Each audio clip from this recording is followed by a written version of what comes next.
بسم اللہ الرحمن الرحیم۔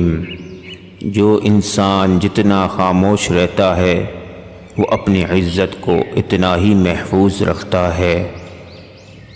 خاموشی کتنی زبانیں ہیں نا، دکھ، درد، ضد، غصہ، انا، شکر۔ کبھی ایسا بھی ہوتا ہے کہ الفاظ سے کہیں زیادہ دوسرے انسان کی خاموشی تکلیف دیتی ہے۔ ایک اچھا تعلق ہوا کی طرح ہوتا ہے جو خاموش ہوتا ہے مگر ہمیشہ آپ کے پاس رہتا ہے۔ جب انسان اپنی وقت کھو دیتا ہے تو اس کے لیے بہترین پناہ گاہ خاموشی ہے۔ وضاحت کبھی سچا ثابت نہیں کر سکتی، ندامت کبھی نعم البدل نہیں ہو سکتی، اور الفاظ کبھی بھی انسان کو اس کا کھویا ہوا مقام واپس نہیں دلا سکتے، مگر خاموشی اسے مزید تذلیل سے بچا سکتی ہے۔ دو جگہوں پر خاموش رہنا افضل ہے، جب تمہارے پاس الفاظ کی قلت ہو اور جہاں پر تمہارے الفاظ کی کوئی قدر و قیمت نہ ہو۔ عجیب فلسفہ ہے کہ لفظوں سے ہی خاموشی ٹوٹتی ہے اور لفظ ہی خاموش کر دیتے ہیں۔ جب درد حد سے بڑھ جاتا ہے تو انسان روتا نہیں، خاموش ہو جاتا ہے۔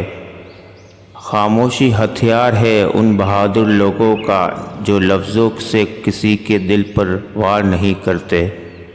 خاموشی ایک عجب عبادت ہے، فرشتہ لکھ نہیں سکتا، شیطان اسے بگاڑ نہیں سکتا، اور اللہ کے سوا کوئی جان نہیں سکتا۔ کچھ باتوں کا جواب صرف خاموشی ہوتی ہے، اور خاموشی بہت خوبصورت جواب ہے۔ تم جتنا زیادہ خاموش رہو گے اس قدر زیادہ سننے کے قابل ہوگے۔ خاموشیاں کبھی بے وجہ نہیں ہوتی، کچھ درد ایسے بھی ہوتے ہیں جو آواز چھین لیتے ہیں۔ خوش رہنے کا اصول یہ بھی ہے کہ جہاں لگے کہ آپ کی جگہ نہیں وہاں خاموشی سے خود کو الگ کر لو۔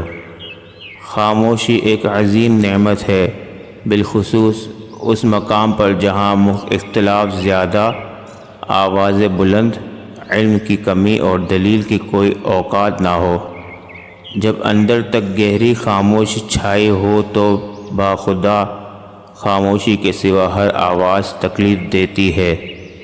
بعض دفعہ خاموشی وجود پر نہیں دل میں اترتی ہے، پھر اس سے مکمل، خوبصورت اور بامعنی گفتگو کوئی اور چیز نہیں کر سکتی، اور یہ گفتگو انسان کی ساری زندگی کا حاصل ہوتی ہے، اور اس گفتگو کے بعد ایک دوسرے سے دوبارہ کچھ کہنا نہیں پڑتا۔